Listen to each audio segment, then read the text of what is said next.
Hey everyone, welcome to this special edition of Pure Hustle Podcast. I'm Mike. And this is Orlando. And this episode, we want to just kind of give you a post-Christmas gift. And what we've done is we've kind of spliced all our BOLO episodes together just so you have something quick to listen to before you hit the thrift store. Yeah, it's good to know what are some of the things that were BOLOs. Maybe we'll even notice that some have changed already and aren't as big as they used to be, or maybe they're still fire. So Yeah. And not only the thrift store, but the garage sale, or maybe maybe we have some BOLOs that are good if you're going to the outlets, just wherever you're at, just something you can keep in mind. Maybe you could just download it and keep it on you and just go, hey, I'm going to listen to this on my drive to the next place. So hopefully this is really helpful to you. yeah, and do us a favor. If you're watching on YouTube, please comment down below. Let us know which was your favorite BOLO, or if you have your own BOLOs that you would like to add. If you're listening to us on podcast, hit us up on Instagram or Facebook or Twitter and let us know what are your BOLOs? What are the things that have been either things we've told you that have been helpful or something we might be missing? Yep, so true. So with all that being said, hope you enjoy all the episodes that are coming up right after this. Make sure to always be real this holiday. Be relevant. And be reselling. Late. Episode 1. We got BOLO of the week. We haven't talked about BOLO of the week yet. BOLO. What's a BOLO? BOLO, well, if you're a criminal, they're looking out for you, right? Be on the lookout. But I would say in the reselling world, and a lot of you are going, okay, Orlando, why are you explaining this?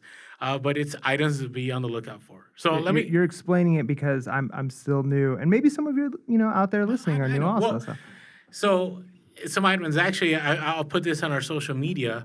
I always say look for team-specific items that have logos. And I'm talking about shirts or apparel. I'm talking about, for instance, like a wallet. One time I found this Rawlings wallet, and it had a Padres kind of embossing on it. And I bought it for $5 and I sold it for $50. The last 2 items I sold within the last couple weeks was a pair. You remember these shoes? Remember those giant shoes? Oh yeah, those were so bizarre. You said they were ugly. Yeah, I guess ugly is probably the word I would actually use. Okay. I'm actually a Giants fan, so I don't know how I feel about that. The first thing I thought when I saw those is, who would wear those?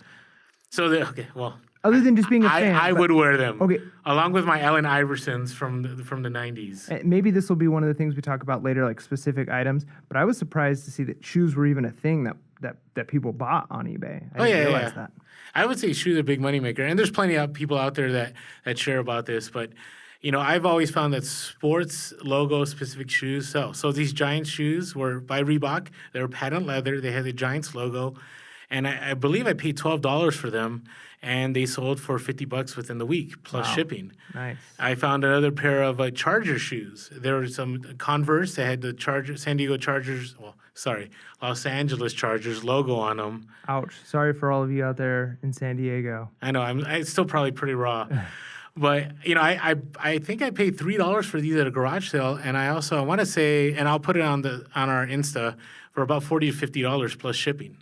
And so these are easy finds, and sometimes we look them over, but take a look and do your research. Just because I say something doesn't mean that it's going to happen or you're going to make money. And by the way, these podcasts, if you're listening to these 6 months from now, it may be irrelevant, right? So we always want to make sure we're real with you, right? That we're relevant, right? Would you say relevant? Yeah, probably? Relevant. That's good. Right? And then I guess reselling. Be real and be relevant and be reselling. Got it. Are those like the 3 rules there? You know what? Let's make those the 3 rules. All right. Be real, be relevant, be reselling. But here's one that I was kind of interested. I didn't realize how often you would run across new sealed inbox items either at garage sales or at thrift stores. But I've been finding a lot of just new inbox sealed items that for whatever reason end up at a thrift store or at a garage sale. And one of the things I've noticed, and I know this is like a very just kind of a general BOLO, I'm still maybe too new to give specifics. Yeah. But if you're new to this, if you don't, if you haven't been doing this for a long time, if you see an item that's sealed, it's in its case, check it. Look it up on And eBay. when he says check it, you don't mean open it, right? No. Don't open the item. Okay.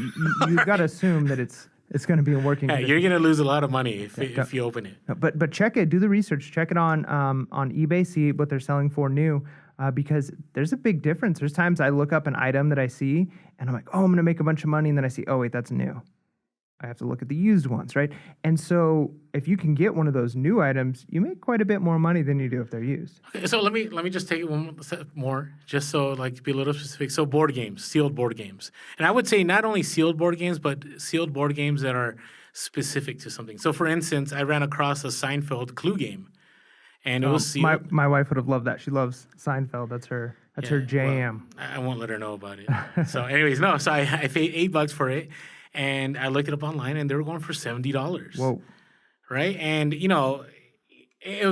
wasn't very, it didn't stand out to me because I'm not a big Seinfeld guy. By the way, don't buy just what you like. Make sure you're looking up other items. And I actually, maybe I need to watch. I've heard some good things about Seinfeld. It's pretty Is good. it worth my time? It's pretty funny. Yeah, it's good. It's a show about nothing. I know a few things about Seinfeld, but so anyway, so I picked it up, and sure enough, it's great. I also at one time found an Office Clue game, and those are going for about 160 to 200 new. Nice. And it was open or No, it was sealed. It was Wow. crazy too. It was at a Goodwill, and it was in the women's shoe rack. What? Yeah, so ever since that time, I've made sure that I always go over to the women's shoe rack, just or around the store, because you never know where people end up leaving stuff. Wow, that's crazy. Episode 3. So I go into a thrift store. You got to know, like, certain days, they have specials, right? And the special at this thrift store was all shoes $4. And so I thought, okay, like, I'm gonna go during this day, during the week, to see the shoes. And they had a pair of shoes that looked strange to me to start with. And as soon as I looked at them a little, closer, I realized that they were cycling shoes. Okay. Okay, so they've got these cycling shoes, and it was, they were Specialized was the brand, and I actually ride a bicycle, and it's a Pretty random brand. Specialized shoes. Specialized. Well, I ride a Specialized bike, so I know that that's Oh, a okay, top okay. quality So bike. I'm not a bike guy. Yeah, So, yeah. okay. I mean, Or at you would, least a bicycle guy. yeah, you would think normally, like, certain brands like Trek, right? Like, that brand. Specialized if you're not in the cycling world. But I knew that that was a good brand, but I had no idea what these sold for, because the cycling shoes I wear are like $30 shoes I got on Amazon. So I looked these up, and used, they're selling for, like $200. And I'm thinking, wow, this is a lot of money for used shoes. Now, the shoes that I was getting were an older model that were pretty messed up, right? Like, they were scuffed, and I couldn't find any comps that were as bad as the pair of shoes that I found. Okay. So they were pretty scuffed. Yeah. They were really bad. But I was like, you know what? There's other ones going around this price. So the only research I could really do was try and figure out what model it was, which I couldn't even do that. I knew it was several years old. It wasn't one of the newer models of the shoe. And I listed it, and I ended up making well over $100. Wow. And you paid how much for these? $4. Nice. What's out there? So it's kind of interesting. I was at a thrift store, and my son, who at that time was 3 years old, he always liked taking off on me, like in thrift stores, like all the time. And so this one time, it actually paid off. We were at a thrift store, and he took off into another room, and I'm like, "Hey, where are you going?" And I chase after him, and I see this plush, this Lion King plush, and it's Simba, if you remember Lion King. Mhm. And is it Simba?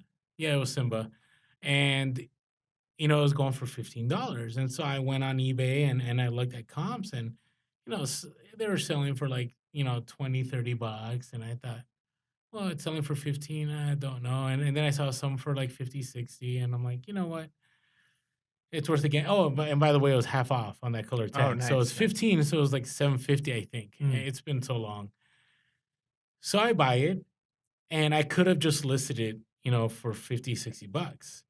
But then I noticed that the larger Simbas from a certain era, from like, I want to say the 90s. I hope that's when Lion King came out, or maybe early 2000s. I can't remember the year. It's been so long. We're selling for a lot. If they're larger, we're selling for a lot of money. So there are some of these, you can look these up online on eBay, that if they stretch across, they go for $400 or $500. Wow. So I was like, wow, like, okay. So I kept researching, and I kept looking, and I didn't find it anywhere. Wow. Like, mine was like a stand-up one. Like, he was kind of like, establishing himself like on a cliff or something. And so I did all that research, and I thought, you know what? No one else has this one listed anywhere. and it's around the same time frame. And I know that around the same time frame that others are going for a lot of money. And so I said, you know what? I'm gonna throw this up, and I always throw this magic number. I'm gonna throw this up for $1,000.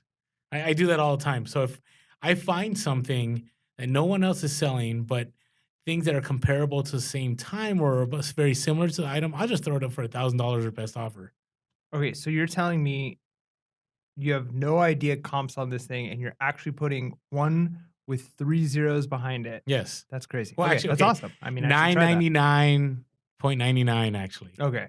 Okay. Sounds a little better, right? All right. Yeah. Well, It looks better. It's not $1,000, and people have different theories about that, and that's for another time. But I do that all the time, and so I thought, why not, right? So it paid off doing the research, and this is why. So within a couple weeks, I got an offer. I was getting like 100 or 200. So I'm like, wait, like people are willing to pay this much for Wow. this item. So I thought I'm gonna hold out because I know others around this time frame, were selling for about 500. So I held out, and it was a long tail item. I held out for 8 months, and then somebody from the UK offered me $550. Wow.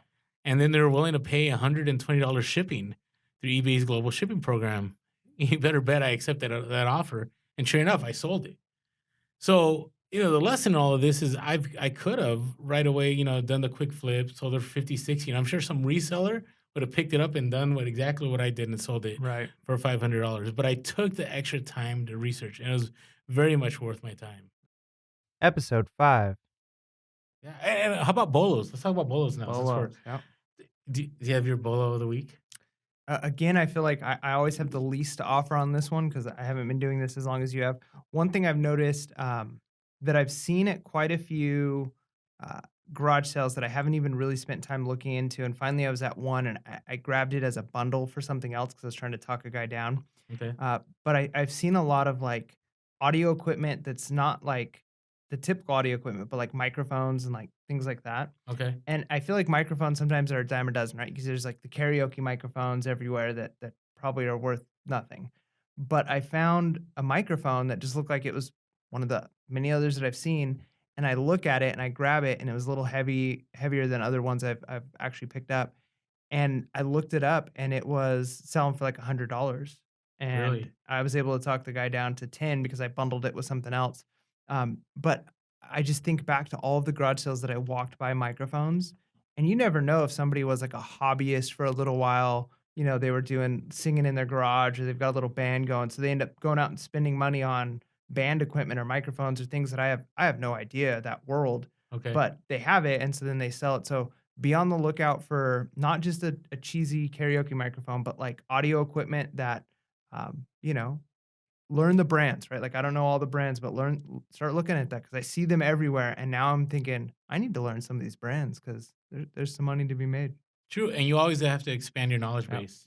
I mean, on Insta, I keep saying that, like, you got to keep, growing that. Good. What was your bolo? So my bolo, and this is what I wanted to share, and I was going to share this last time I kind of held out. So I sold this a little bit ago, but there was a time on eBay where everybody was getting into mesh trucker hats, and I remember there was a time I could sell a mesh trucker hat for like $50 to $80. Now I still can every once in a while if it's a vintage one, it's something that people want, it's unique. But an item that people look past sometimes are like old like company hats. Hmm. Okay, so something I sold, and I'll post this on the Insta. I sold a Wiener Schnitzel hat. Okay, Wiener Schnitzel employee hat. right, right. It's kind of like you'll see on the picture. It's like I don't know. It's like puffy, like small brim. Yeah, like an old like train conductor Yeah, hat they're looking kind thing. of like Yeah. that. And I remember I picked it up for 10 cents. It was kind of like a lot. I remember I picked up, I think, I want to say like 50 hats for like $10. Mm. And I listed it for $75. And it's funny because, I'm sure some people are like, that's crazy. Like, you won't get that. And I ended up learning a long time ago that if it's something that's not listed, Mm. and this is part of the last podcast, right? I go sky's the limit. I didn't try to list this for $1,000, $1,000. okay? But I did list it for 75, and sure enough, I sold this old employee Wiener Schnitzel hat Schnitzel hat. for $50. That's a good one. I mean, just thinking of all of the things that I pass up when I'm in a thrift store, and you find, a brand shirt that you like, but it's like, oh, it's branded for, some Ford business or some, it's got a brand on it, some business. And so I pass it up, but there's probably somebody out there who used to work for that company that's like, hey, I wore one just like that back in, the Yeah, I 70s. mean, just nostalgia or Yeah. whatever, you know? Episode 6. Let's give our bolos, right? Like what should our Sellers out there. I mean, it's been awesome to have some of them just direct message us too. It's been great because I still have a ton to learn. You have a lot to learn. I mean, we all have a lot to learn. I mean, there's so much out there and so many ways to take advantage of this opportunity. So yeah, just keep sending us information. Yeah, that'd be great. Cool. Speaking of helping each other out, let's give our bolos, right? Like what should our audience be on the lookout for? What should I be on the lookout for this week that you know about? You know, for me, and this is gonna sound crazy, okay, but anything that's Christmas that moves. Like cheesy, like Santa Claus, like banging on something in a Yes, workshop. yes. Like, I'll just drop a brand like Mr. Christmas. If you see Mr. Christmas stuff and it's working, you should look at the comps, but for the most part, you're gonna make your money on it. what about like the reindeer that stand in the yard that like their heads move up and down that are like the lights? The huge ones? Yeah. Well, Might be hard to if you want to ship it, but I've always found luck with those items. There's one thing that I always end up finding. It's and I'll probably post it on Insta, when we start talking about, hey, please listen to us. There's like this marching band. It's called Santa's Marching Band. It came out in 1999. It's pretty. I think it's cool. Maybe I'm just old. I don't know. I love Christmas. And so what it is, it's basically you turn it on and it plays multiple. So it'll play. What are some Christmas songs? I love Christmas, but I can't remember. Jingle right now. bells. It does Jingle Bells. It'll do Oh Holy Night. It'll do all these songs and it's just cool. And so people think it's junk. Like it's weird. Like the last one I found was at an estate sale, and it was in the backyard, and it was in a bucket. Like the box was in a bucket, all messed up, all dusty, and it was $5. I'm like, I am buying that. Nice. I went home, cleaned up the box, tested it, shot a video. By the way, have you done videos in your YouTube?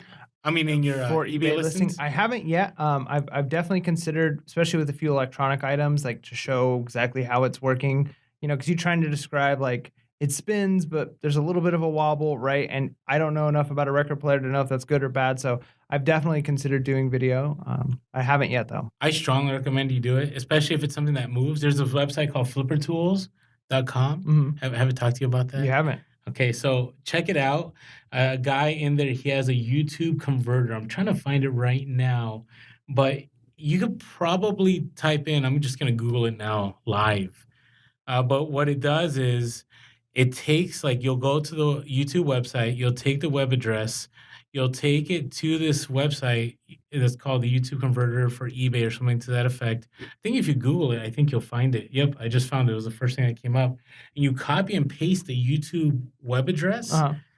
And then on the bottom, you'll scroll down and you'll click on Make eBay Code, and it'll give you an HTML code that you could copy and paste into your listing. Into your description, and it, like the video shows up? It shows up. Now, back in the day, you used to be able to click on it and it would play it right down the listing. Now what it'll do is you'll click on it and it'll take you to the YouTube video. Well, if that's the case, wouldn't it just be better just to have a link? No, because it shows you the picture. Oh, okay. You know what I mean? It's so people visual. know what the link is. They know that they're picking up video. Correct. Gotcha. So I've always done this with Mr. Christmas stuff, and I don't think there's one Mr. Christmas item I haven't sold within a month or two of buying it. Well, you might have a harder time finding them now that everybody knows to be out there. Just kidding. But There's tons out there. Right? There's tons out there, and I'm telling you, there's a few things. Number one, they're scarce, right? I mean, I got lucky. 1 month, I found like 2 or 3 of them. Okay, but that was rare. Number two, you got to put in the work. Right. You got to clean it up. You got to test it. And then number three, it's a listing game. It's how good are your pictures? How good is your video? How good is your description? Is it priced right? And so for me, it's definitely a bolo. It's going to take a little bit of more work, but I've sold them for about $100 a piece. So does it say Mr. Christmas somewhere on it? Like when I'm looking at something? Yeah, all the items say Mr. Christmas. So another one I sold was a Mickey Mouse tree topper. And it was Mickey Mouse on a reindeer, and he was like hopping along, going around. And I paid, I think, 13 for that one, and I sold it for about 60. Nice. So if I can find it on my eBay, I'll post it. But again, the video made it, and it was worn. Like it had like some wear, some of the paint was off, but people love that stuff. So that's a bolo. So now that we're in the summer and no one's really caring about Christmas, definitely something to look out for. Nice. Yeah, my bolo might. I don't know if it's a great one because I think it's one of those things where it's a great market when it works and probably bad if it doesn't. But I'm going to say vintage board games or just vintage games. I've had pretty good success with some vintage games that I found. One, I just grabbed a bundle together with another item, so that way, I could. Doesn't look like I just found like the one expensive thing they had. Okay. Was able to, and it sold actually before my expensive item sold, and I made like 25, $30, something like that on it. It wasn't great. So how do you know it's it's vintage? Well, when you look at a lot of them, some of them it's brand, right? Like you can tell like if it's an old school brand, but a lot of times you turn around, you look at the back and you see what the copyright date was on it. Okay. And when you see them and it's like from the 70s or the 80s, right? You're like, all right, this might be one. And so you look at Episode 8. Hey, let's talk about Bolo of the Week. Bolo. You go first this one. All right, Bolo. So I was at a thrift store looking around at some stuff and I found at first, I often go to like the bric-a-brac section of the. This out. So establishing relationships is so big. And I always say again, what did you say? Attract flies with honey? Yeah. Catch more flies with honey. Right. So don't be that jerk. Like don't go into a thrift store and you're upset about something. Like handle yourself. Because it's going to go a long way. Because what happens is I'll go into a thrift store and I'll say, hey, and I've actually had people say this to me, how come you didn't share this with so-and-so or this other reseller? And they're right. like, well, they weren't nice to us the other day. Oh, man. And I'm like, wow, Yep. I can't believe that just being nice helped. So, and this is common knowledge, common sense, but I think sometimes we all need reminders. Yep. And that goes back to, there's a lot of popular quotes that go along this line, and I'm probably taking this one, paraphrasing it a little bit, but because Maya Angelou has a quote, something like, people won't remember what you do or what you say, but they'll remember how you make them feel, right? Okay. So when you go into a store, if it's human nature. When you smile, other people are going to smile. When you're kind to people, even if they're having a bad day, like they're going to remember that you made them feel a little bit better. And so, yeah, like you said, you make that connection with whether it's a clerk there at the store manager, or just, anybody you meet, right? Like there's no reason to not be nice. Yeah, I agree. I 100% agree. So go out there and hustle that niceness. Yeah. Is it hustle niceness? Hustle happiness. Hustle happiness. That sounds better. There you go. Yep. Okay. Hustle that happiness. It sounds like you're stealing happiness, though. Okay, but you're giving it. Like you're giving it and getting it. That's the best kind of hustle. Let's move on. All right. Okay. Hey, let's talk about Bolo of the Week. You go first this one. All right, Bolo. So I was at a thrift store looking around at some stuff, and I found at first, I often go to like the bric-a-brac section of the store. Can't stand that area. Sorry, I got too close to the mic.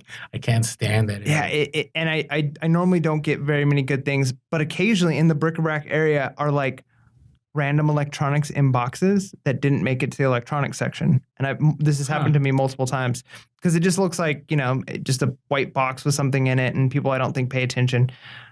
So I grabbed this headset piece. It was in its box. It wasn't new. I could tell it was used, but it was like new. And it looked like a gaming headset. And I realized after reading it, it was a Bluetooth like headset. And I'm thinking, oh, this has got to be ancient. Nobody's gonna want like a big Bluetooth headset with like a giant mic that goes in front of your mouth. But I scanned the item. I probably wouldn't have looked it up if it didn't have the bar. But it's called a Blue Parrot. So it's Blue Parrot, Bluetooth. And what I discovered as I was doing some research on it is it's like truckers use them a lot to be able to talk. It's like noise canceling. Yeah. I picked it up. I paid up for it a little bit. I paid $20 for it, which was another sign. I'm like, why is this $19? Do they kind of look like what football coaches would? Yeah, like huge. It's like really big. And new they're going for like 150 on eBay, and used is, well over 80, like consistently selling at that. And I'm like, score, right? So Blue Parrot, it might look like, I And mean, it doesn't have to be blue parrot. I've seen a lot of these headphones like at garage sales, and people will just walk past them. But if they work and they're a certain brand, they can bring some good ROI. yeah, I mean, you got to remember the clientele, right? So you might not be interested in it. The idea of driving on the road now, Bluetooths are so tiny, or they're in the car, or it's just an earpiece, but it's still a microphone. So we don't want a giant thing in front of our face. But if you're a truck driver, that's what you want. Is that right? legal? Yeah, no, it's hands free. It's absolutely legal. Interesting. Huh. I just think about, California, we got these, well, maybe you support these laws, but I'm just not a fan of I can't do anything on the road. But that's safe. Time. No, I know, but okay, but I can chomp on a huge burrito and I won't get pulled over. But if I just one moment unlock my phone, I get a ticket. I see where you're coming from with that, but I do think now though the laws are set for just distracted driving. So we don't need to if you are eating a burrito, well, I say this because I've seen weird things on the road. I've seen people. I've seen people do makeup. But here's the weird one. My wife saw somebody one time playing the trombone while driving on the freeway. On. That did not happen. The trombone was outside the window. That is so not true. It's true. I swear it's true. So that's distracted on the freeway driving, playing a trombone. What were they playing for? She said he had the whole imagine a high school uniform, band uniform. So probably on the way to the game, playing the trombone. That is new. I've seen people reading, but playing the trombone. Playing a trombone. Wow. Oh. I think that should be our logo. Somebody playing a trombone out of the car. Worth listening to on the podcast is Mike's story about the trombone player in the car. Yeah. Wow. Okay. All right. Let's talk about my bolos. So this is going to sound crazy. And I just have been talking about Skechers shape-ups, but I thought these went away. I thought, there was a market for them 4 or 5 years ago, and I remember selling a lot of them, and they're selling again. Those are the ones with the little, looks like a cradle. Yeah, they're the rocker shoes, and...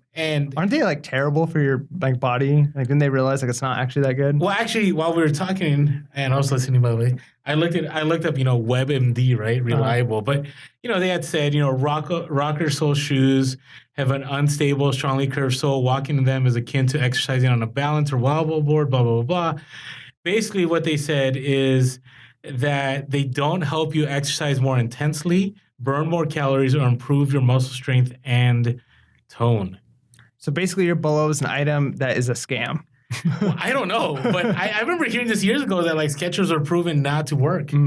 But for whatever reason, they're selling. And I would say in the last month, I think I've sold 3 of them. Wow. And they sold within 2 or 3 weeks of me picking them up. And that's a crazy thing, I think. You saw me pick up one of those. Remember, Ambit's those sold, I paid, I think, $8 and I sold them for $45. Nice. You know what I think it could be too, and this is part of being relevant with the part of our tagline there, is you never know. All it takes is an article or a celebrity to send out a post on something, or something to end up on the Dr. Oz show, which could have been the case with these.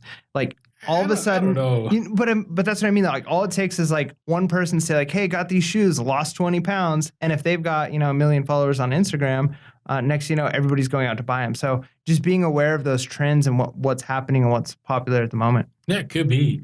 I just thought Skechers shape-ups were dead, but I'm gonna pick them up. I went through a phase where I had a ton of them, and I sold them all, and then another phase where I bought a ton of them and they didn't sell, and now I think I have maybe 1 or 2 in my inventory because I keep selling them. Did you liquidate them out at discount No, I prices? waited. I mean, there were people in Australia that couldn't get their hands on them. There were people a lot of them were international sales. Okay. So maybe the news didn't get to them, that didn't work. I don't know, but we have the internet now. I'm sure it got to them. Yeah. So, all right. So that's the BOLO. Episode 10. Okay. Let's talk about our BOLOs now. I'm going to let you go first because I don't have one off the top of my head at the moment. You weren't ready for the show? I come into this ready to experience a good time. Oh my goodness. And share my experiences. So, all right. So my BOLO of the week. So it's going to be kind of vague this time. So last time we were very specific, Skechers shape-ups. Yep. Okay. This time, my BOLO of the week is going to be willing to keep an eye out for items that are a little more expensive, but that are new tools. Okay, and the reason I say this is because people pass this up all the time. Right, I'll walk into a thrift store. Like for instance, I posted on Insta. I know on my Insta story. Maybe I'll post this. I did post it on Insta a month ago, and then when it's sold, I put it on the Insta story. But what I ended up selling. Let me give the title because I don't even. I'm not a mechanic at all. Like if your car breaks down, you don't want me around. Like I can tell you like what happened on the Second Crusade, but I can't tell you how to fix anything. I'm sorry. Just how I roll. Okay. Useful information. Not practical, just That's useful, right. I guess. Yeah. All right. Well, I think that's kind of the same thing. Okay. All right. Okay. So, I sold Lincoln Power Luber grease gun. It's like a thing that mechanics use. Okay. And they were at the Goodwill and they were selling them for $60 a piece. And there were 3 and they were all new. And they were sitting there like all day. Like I walked in there, I said, no one picked these up. They're like, no. And I think these people don't pick them up is because, number one, the price point. Yep. Right. And number 2, like they have no idea what it is. So it kind of scares people off. I have no idea what these are. Even to this day, like I saw some pictures on Google Images of like people doing something with brakes or something with it. I don't know. Maybe I'm wrong. But I sold them. I still made money. So that's what matters. And I find that a lot. Like I'm willing to go and spend money on items that I have no idea about. I just research the comps. You don't have to know exactly how it works. You just, and especially if it's new. If it's new. If it's used, you probably need to either know somewhat how it works or what it is, or be able to disclose in your listing, like, not sure if it works, but it looks cool. Yeah, but then I wouldn't even go that, unless like for parts, people are willing to pay money. But just be willing to be on the lookout for those items. Because I think sometimes, especially when you're new, right, you're very focused. Like, I'm going to look for Harley, and I'm going to look for Hawaiian. That's what I look at, Hawaiian shirts. And I'm going to look just for, these certain specific jerseys. And I want to find some Yeezys and whatever it is. But in the end, like, you may be missing out. So don't go in with a narrow view. Like, be on the lookout for those bigger, newer kind of tools out there that people want. Oh, I like it. Make sense? Makes sense to me. All right, so you ready now with your bolo? Yeah, I was ready before. I just forgot on the spot. Wow, you're trying to keep us in suspense. That's right. So here we go. And this isn't like a great bolo as much as maybe just a tip, kind of like yours was a tip. But it is kind of a bolo. So there's a thrift store around me that I go to occasionally, and I almost never find anything good there, like in general, but I've had very good luck finding vintage toys or just like different toy stuff in general, because they have this little rack that's set up that like some toys get thrown into, but like so do other random miscellaneous things. And it's kind of just a jumbled up mess. Yes, I know what you're talking about. I never look at that. Yeah. To me, that's a gold mine, because I know that resellers like you aren't going to take the time to move stuff out of the way and look, right? Because most of the time you're wasting your time, right? But this one store I know, because they kind of have it all set up this way, I've gone in twice now and gotten vintage toys that are very, very, very high value toys. So. Interesting. Thriftzilla, remember Thriftzilla had a hustle a week a few weeks ago?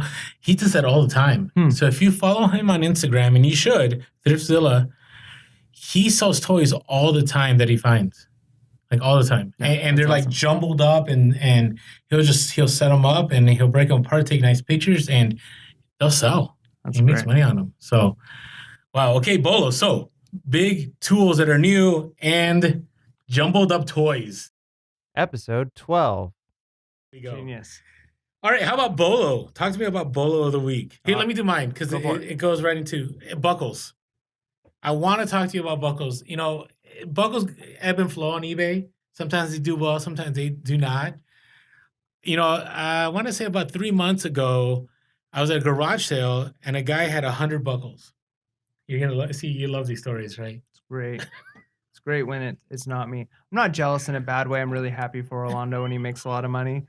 It's actually great when I'm not at the garage sale. It's really sad when I'm there first. We are going to do garage sale ride-alongs, though, right? Okay. Oh, of course. So I show up, and the guy was, I think, a reseller from back in the day, and he was telling me about how buckles were really hot back in the 90s and early 2000s, and that they've kind of waned in popularity. And he told me that these buckles were buckles that they had made. Like they had somehow, connected with someone who created these. But he had, some football ones. He had some like local ones to San Diego. And then he had some other ones that were kind of unique. And I had asked him, how much if I buy all of these buckles? Because he had them for like $5 a piece. And there were about 100 of them. And I think I got them down to $100 for all of them. So I paid like $1 or $2. Maybe it was a little more. I can't remember. And these buckles, I basically ended up controlling the market on buckles. And I say this because when I got on there and started listing these similar buckles, everybody was selling them for like $10 to $20. Well, I go in there with like 60 buckles and I'm selling all of them for 50. I'm listing them for $50 a piece. Cause I'm like, I'm gonna single-handedly move the market. Okay. And you're moving it almost in the opposite way that typically capitalism works, right? Because usually somebody comes in with a high quantity, they're coming in at a lower price, which forces everybody else to kind of lose out. You went the opposite way. You said, I'm coming in with the most and I'm going to charge higher. And it worked. That's crazy. Well, it did. So I have sold these buckles. I think I've sold, I want to say about 14 of them. I think I sold at least 5 or 6 of them for $50. Okay. Then I've sold a bunch of other ones for like 25. And so buckles, like, you got the Star Trek one, the ones I just talked about. And I'm not sure for whatever reason, people are underestimating. Now, I'm not going to say that, every buckle you find is going to be worth something. You might find some buckle that, ends up selling for only $5. But I do find if they're like over 20 years old and there's something unique or special about them, I've gotten buckles that are like motorcycle buckles, like Harley or Honda. Right. I've also gotten ones that are like unique, like they have a certain year and a certain state, whatever it may be. They definitely can sell. So just think about it. I'm trying to help out those that are just starting that maybe don't have huge budgets. Like buckles could be something that can help you build. Now, some of these are long tail, so I'm not going to say they're going to sell right away, but I did sell like 3 or 4 within a month and, double my money. That's awesome. Yeah, I haven't sold a buckle or worn a buckle other than like a typical dress belt buckle before.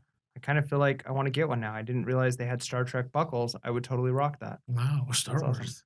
Awesome. I like Star Wars. I am a Star Wars fan, but there's something about Star Trek. Like if I were to dress up, do you speak Klingon too? I don't. But if I were to dress up and go to Comic-Con, I'd be a Trekkie for sure. Like Data, like you'd shave your beard.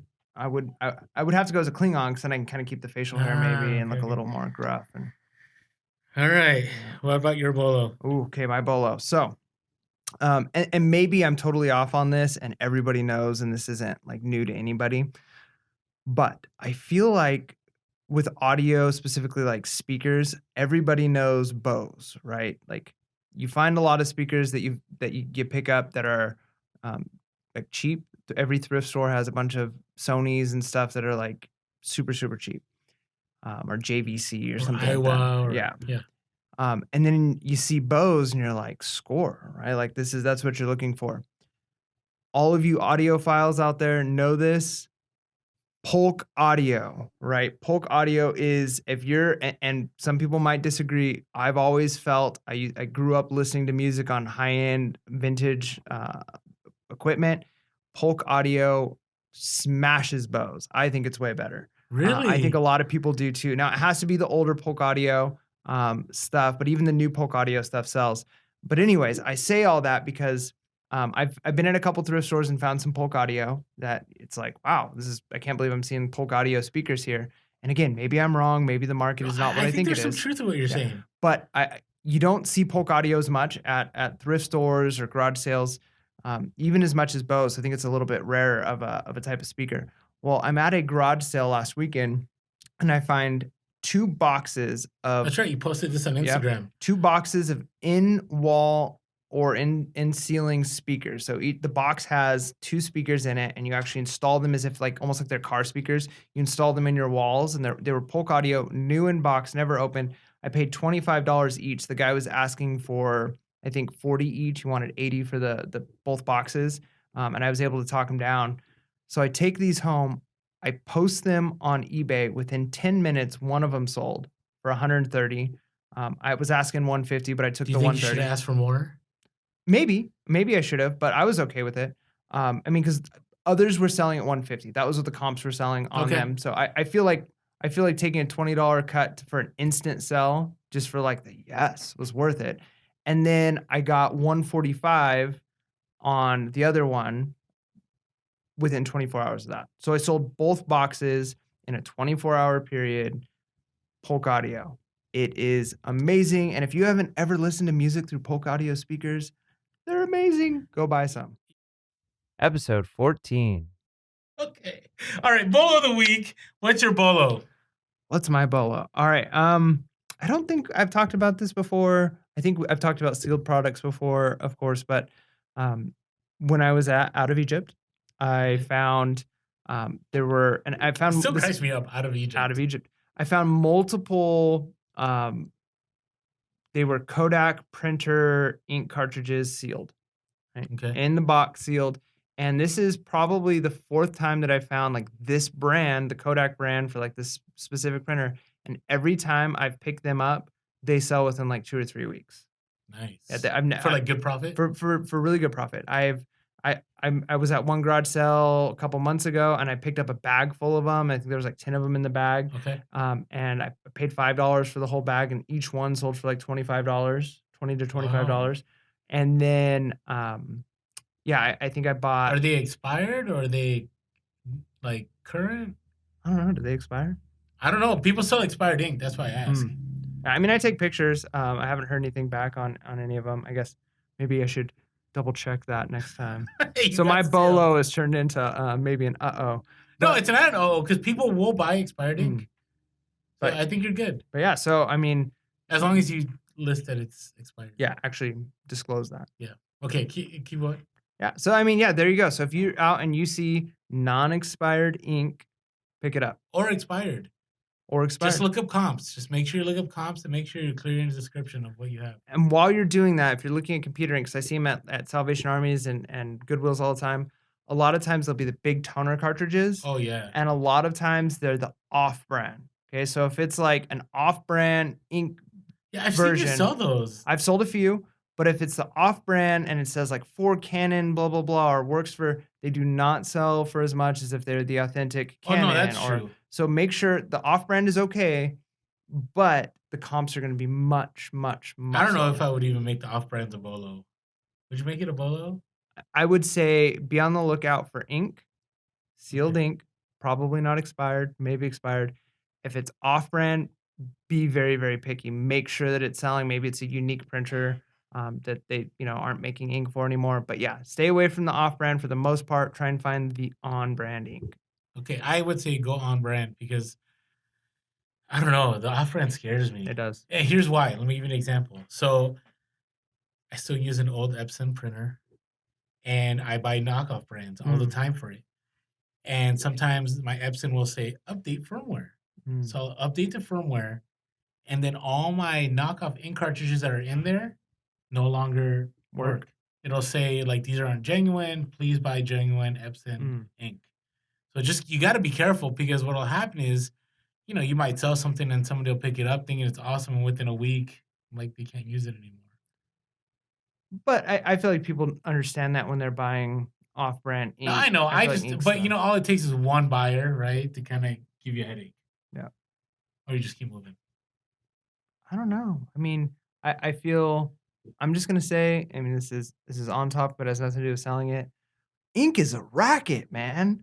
It is. Ink is so cheap. It's so cheap. You can buy the refill ink, which is the exact same stuff that you can get in the other cartridges for like pennies for full tubes of it, and it won't work in the cartridges because, like you said, they want the genuine, and the genuine is a chip that they put on there that says yes or no. The companies are making sure you buy from them. And they can charge an arm and a leg for it. What a racket, man. And that's why you're going to resell it. Yeah, resell it. Okay, all right. So my bolo, and I don't know, I kind of feel guilty sharing this bolo, but I want to share this bolo because I think there's more money in it. And go with me here. So I don't know if you remember, like a few weeks ago, about all these like Tommy Bahama like new shirts that were like sports themed, right? And it's funny because on the Insta story I put like, would you pick these up? And pretty much everyone said no. but they've all been selling. And it's baseball. So I'm selling baseball items in September. Nice. Okay. And I've noticed, like in the thrift stores, a lot of the Rain Spooner or the Tommy, like sports themed items, like are gone. Hmm. Like, and I don't know if it's because they're going on Goodwill's website. I don't know if because people aren't donating them anymore. I don't know. But my guess is the prices on those items are going to start rising. Hmm. Right? Because these Tommy Bahama shirts, I thought were going to take me a long time because Tommy Bahama. Mm-hmm. You know, I've already sold over half of that inventory for good money. Wow.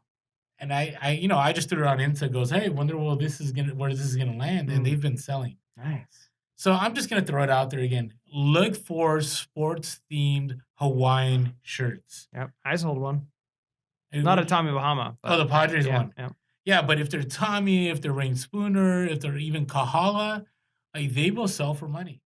Episode 16. Okay, Bolo. So I kind of shared this a few weeks ago, but now that Q4 is here, I want to make sure that you all are understanding that, you know, this whole idea of supply and demand plays a huge part when you're looking at items that only certain stores share. Right? So a lot of you know about the Target exclusives, you know about the Walmart exclusives. We talked about how certain items only Costco sells. Like, and actually this last week I went to Costco and they had a bunch of items. I'm like, these are gonna be good money makers. I can't tell you what they are right now, but I thought get to Costco quick. Start looking around. Scan everything. yeah, I know. But the sad thing was there was no listings for most of the stuff I scanned. Mm. But all it takes is one person willing to put in the work, and then everybody jumps on.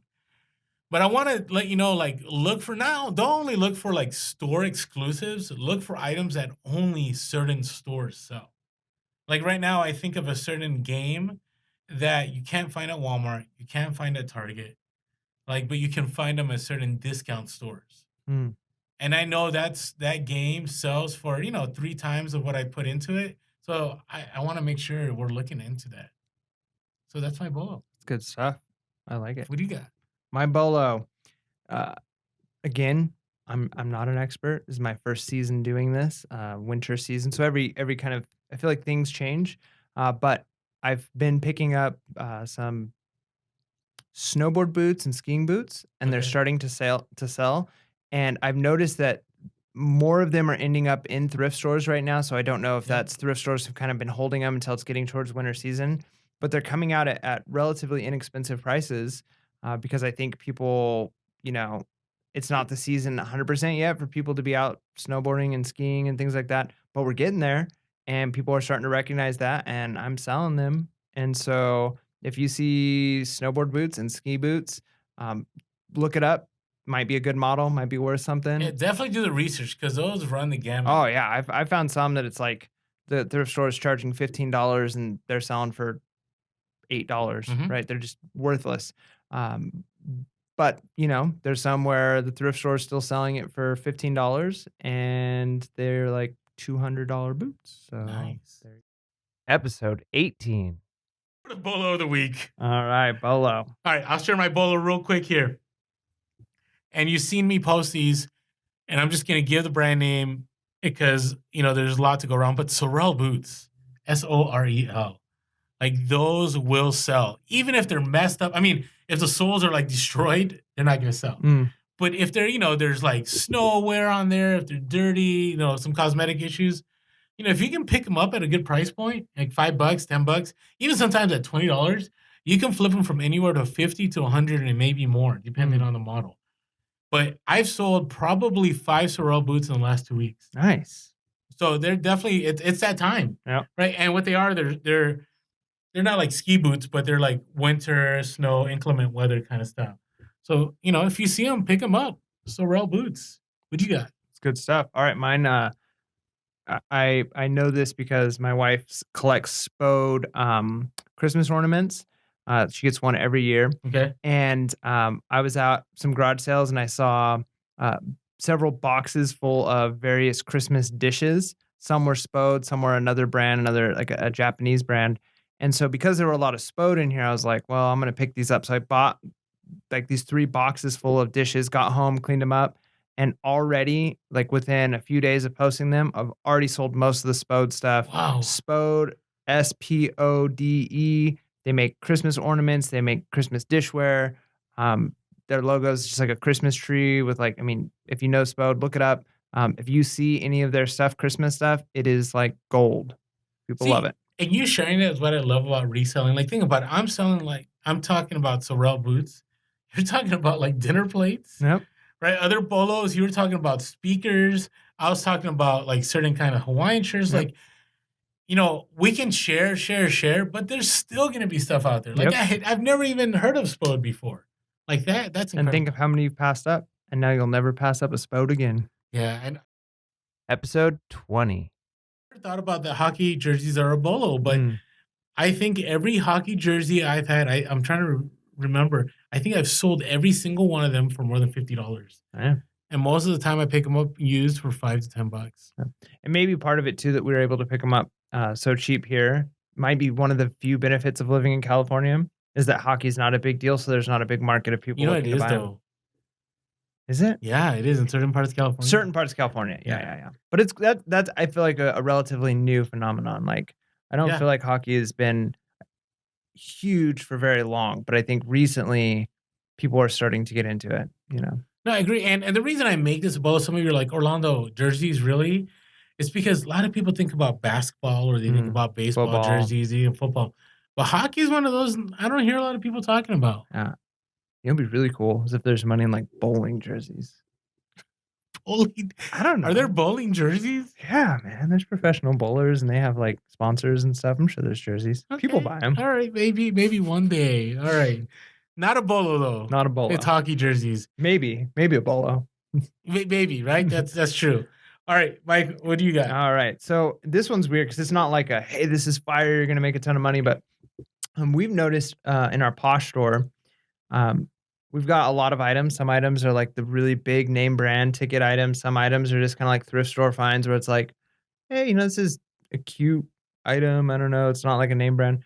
We have found a lot of success selling Banana Republic stuff. And what? Banana Republic? Yeah, and so I am shocked. Well, and that's the thing is like I know they're like not ultra high end, but they're also not like Walmart, right? Like they're somewhere in between. They're like you see them at nice malls or nice, designer places that is occasionally. True. So you see Banana. We've had a lot of success selling banana sweaters, banana tops, banana shirts, a pair of banana pants. Like, so what's been the ROI on those? That's what I mean. Like, it's not like, oh, this is like fire. Like I bought it for $1 and sold it for 50. Okay. But we're selling them consistently. We're getting them for like $1 to $5, somewhere in that range, depending on what we're getting, and selling them for like $15 to $20. Okay. So yeah. So like, if you're low on space, again, I think clothing, one of the reasons we're kind of moving more and more towards Posh is takes up way less space. It's relatively easy to ship. And so you're buying some for $2, you make $15, so maybe your profit margin on there is only like $10 or $11. Well, if you've got the volume, it's easy to print, it's easy to pack, you're saving time in other ways, like, it's doable. We're enjoying it. Okay. So if it works for you. I think I long time ago sold a sweater that was Banana Republic, but I think that's the last time I looked. Do you have any banana in your inventory? No. We'll see if that might be the reason why that was the last time you sold a banana. Episode 22. Anyways, my bolo is miniatures in general. So like little metal. You're looking for metal. You probably don't want plastic, although new plastic stuff sells okay. You're not looking for like plastic army men, right? But like a little miniature, the size of like a quarter if it's standing up. Figurines, usually they're like Middle Earth looking where they got swords and stuff, or they're like futuristic where they've got like guns and big old armor. And so they don't look like toys. No. Well, no, I wouldn't say they look like toys. Look up, just go home or wherever you're, at right now, check out Warhammer 40K, look up Games Workshop miniatures. I've only ran into a few of them at garage sales. These things hold their value like you wouldn't believe. I have tried multiple times in getting into different miniature games. I play a few. And even buying the miniatures used, because they sell them new, extremely expensive. Sometimes we're talking like a little tiny figure could be upwards $30 to $40 for one, Okay. right? And people, when they have armies, have hundreds and hundreds of them. Wow. And when they sell their armies, if you go on eBay and you're selling Games Workshop stuff, if you're selling, Warhammer 40K or this Lord of the Rings game or various games, they hold their value. And so if you can find them at a thrift store or if you find them at garage sales and people are just trying to offload them, maybe on Craigslist or something like that, pick them up. Do they have hold their like value. engraving? Do they have engravings on it for you to be able to tell what it is? No, that's the thing is if it's metal and it looks nice and it's a miniature, it's going to sell for money. Whether it's Dungeons and Dragons, Games Workshop, you might have a little bit of, trying to figure out what game specifically it goes to, Okay. but there's only a couple of really big games. Even Dungeons and Dragons miniatures, if they're metal, if you can get your hands on miniatures, I still don't know why they're so expensive. Even the plastic ones are extremely expensive. I don't know how they hold the market, but anyways, I picked up these 2 boxes of Lord of the Rings metal miniatures. It's like, I'm telling you something like quality-wise, they're really nice for what they are, but like it's something a kid would get at a store for $5 or $10. They're selling for $60 each, right? I picked up 2 of them, so $120 worth of miniatures. So that's my bolo. Be on the lookout for wargaming miniatures. They're money. I'm sure I've just passed them up all the time. Oh, I'll be mad. I'm waiting for the Not day. all the time, but I'm in waiting all for the the day garage of the sales I've full been to. army. Wow. Okay, that is definitely a good one. Yep. All right, so mine is just something I haven't thought about in a while. So a couple years ago, I was at a community garage sale. And I drove up and there was this box. And this box was full of these business phones. And the guy was just trying to offload them. And I was like, I don't know. He's like, hey, man, I'll give them to you for 20. And it was like 10 phones.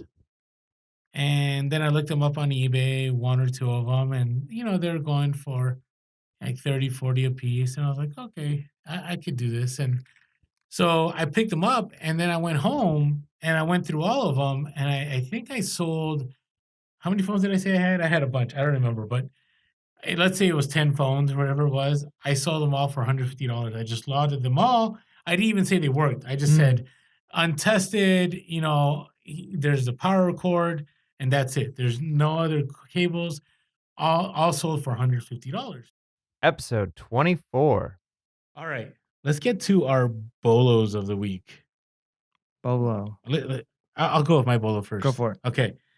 So I'm going to speak in vague terms, but they're not going to be vague. So what I've noticed a lot is right now, like everybody's like into Nike, into hype shoes, like, and so on, which there is money to be made. But I think a lot of people are missing out on those thrift store shoes. And I'm not talking about Doc Martens. I'm not talking about Merrell. I'm talking about like these European made shoes. And so, for instance, I'll just drop 2 brands like Lodi and Mephisto, Mephisto. And I have had incredible luck with these shoes, right? And they sell and they take a little bit at times, but they're shoes that get looked over because they don't look nice like a Lucky Charms pair of Nike shoes, right? They don't look as nice as a pair of Yeezys. But there's money to be made, right? I just sold a pair of Mephisto shoes that I paid about $15 for $97, right? I just sold a pair of Lodi shoes that I forget what I paid. It was like 15 or 20, and I sold for close to $100. So there are these shoes that I'm selling that are European. Now, don't just pick them up because it says made in Italy or made in whatever. Do the research, okay? Look at the condition. What's nice about some of these shoes is that they have like names for them, right? Kind of like Allen Edmonds has like Hanover and Park Avenue. Like they have specific names for these shoes. So that's going to be my bolo because I feel that a lot of new resellers coming on are getting caught up in the hype of all these other shoes, which again, there's money to be made. But if you're low on capital, like some of the best ways to build your capital could be mug life, could be snapback hat life, but definitely shoes. And I would say good European shoes. Are there some shoes you're about to share with me that you came across? And this is one that Mike's looking on his phone if you're listening to the podcast. Yeah. So I'm interested in what he's looking at. Well, I'm trying to think of what my bolo is going to be because there's a lot of things that are interesting that I want to talk about. But since we're talking about shoes and kind of keep things consistent, and this is one we've probably talked about before, But Cole Haan shoes. Am I saying that right? Is No, it Han Kohan, or you're Han? right. And that was actually my hustle of the week. So that my other hustle that I didn't talk about. So let's Nice. talk That about it. works out. Yeah. So I mean, I've sold quite a few Cole Haan shoes.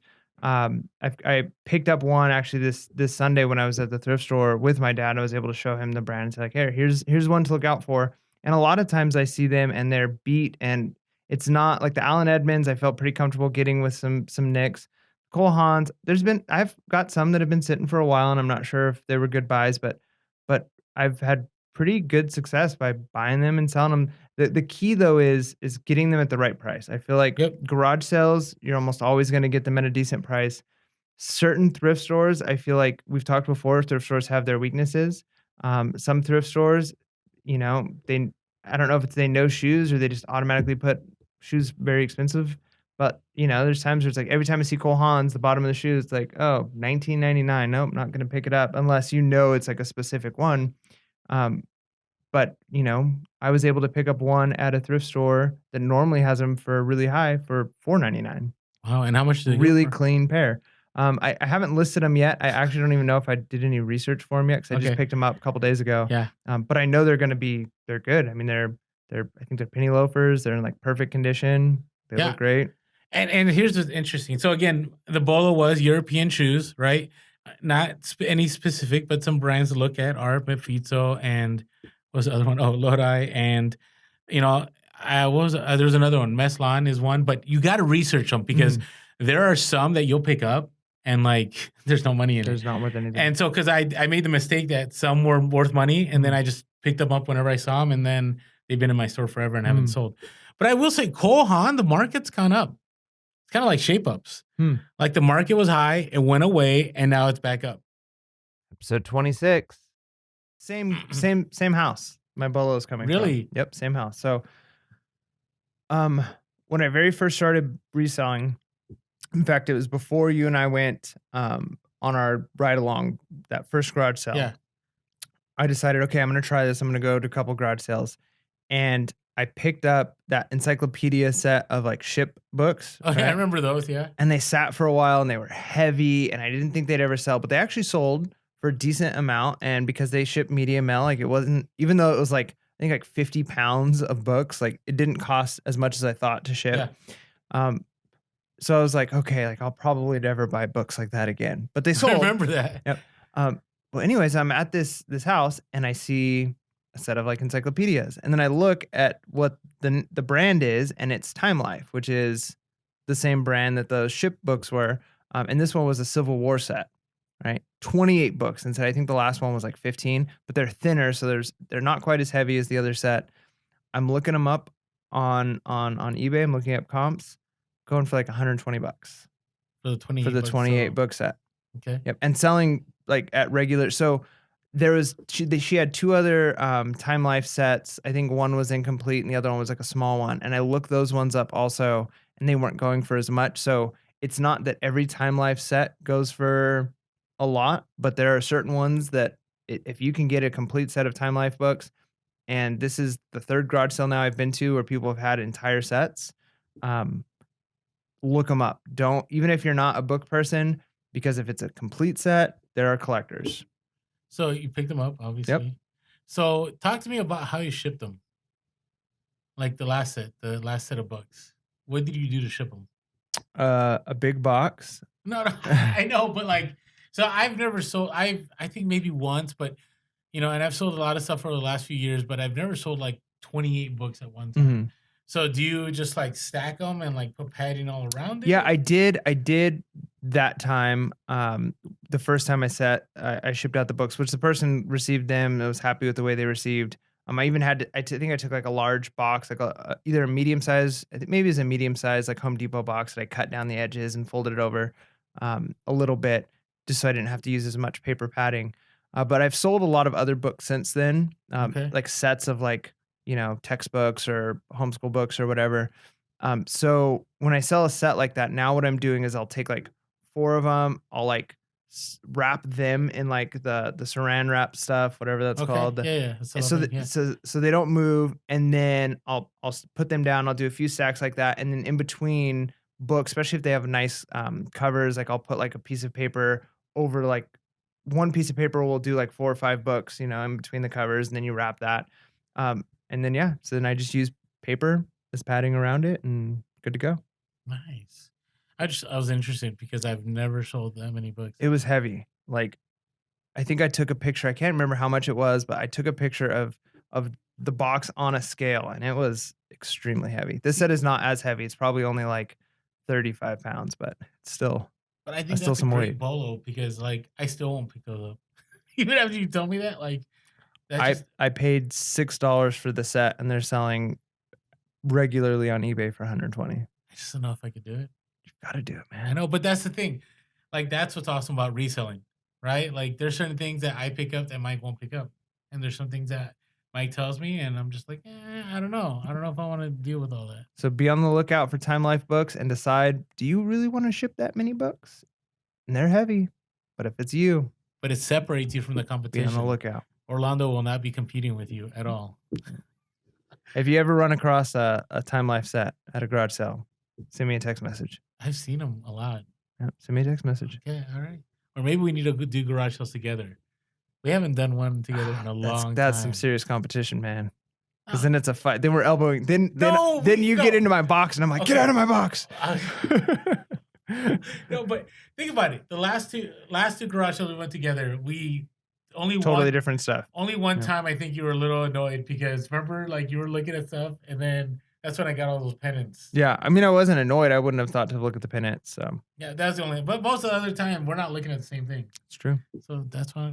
Right, so what's your bolo? Well, my bolo is a generic one, and I'm not a fan of generic ones because I want to help you guys out, but I've kind of noticed lately, like metallic looking shoes are in. So do your research though, okay? Because there's a lot of cheap shoes that look metallic. So I sold a pair of Cole Haan, like metallic, like silverish kind of shoes that I picked up at, I want to say it was Marshall's for like $40 or something. And I sold them for 120. Then I came across a pair of Doc Martens that were metallic red. Wow. And I got them for $20. It's actually, if you want to look at an IG post a few days ago, you'll find it. And I paid $20 for it, and I sold it for 120. Right? And what drew my attention was like how shiny and metallic it was. And then when I knew that it was a good brand, I was like, Doc Martens, I didn't even look up. I'm grabbing picking them up. Right? The Cole Haan, I've talked about in 2 podcasts ago how Cole Haan is kind of rebounding. Right, where there wasn't a lot of money in Cole Haan, and now there's money again. And maybe now that we say it, the money's gonna. I don't know. Don't tank my Cole Haan market. I have a whole box full of them. There you go, but it's not gonna tank. But just these metallic shoes. I would say if you see a pair of metallic shoes, look at, especially if it's a brand that you're aware of, like look it up because that might be the thing now. I don't know. I've sold like shimmery shoes for a lot of money, like. I had a pair of Converse I picked up for 10 that I sold for 60, and they were kind of like dirty and worn, but they're really bright. It just be on the lookout. I know it's a very generic bolo, but I don't want to just give you one pair of shoes. Like this can apply to Cole Haan, Doc Marten, Converse, you name it. Metallic or shimmery. Yeah, there you go. Or sparkly. And I'm not talking about like Skechers, like little kid twinkle shoes. You know what I mean? I'm talking about like major name brands. So episode 27. So I'll go with my bolo of the week first. Since that's what happened last time. Okay, you go first. Does it matter who goes first? I'll go. So I'm gonna be very generic because if I went specific on this bolo, you might miss out, right? And so I sold 2 pairs of gloves in the last, I would say, month for over $150, and I picked each of them for $9. Something like that, okay.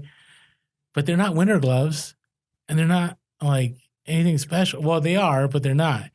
So one of them was, and I'm not going to I'll give one brand. So one of them was called Outdoor Research, and they were Firebrand mitts. Yeah, that's the one you didn't realize was like pretty high end. No, I had no idea. And I did the research on the phone, and I paid $9.99, and I sold them for $86.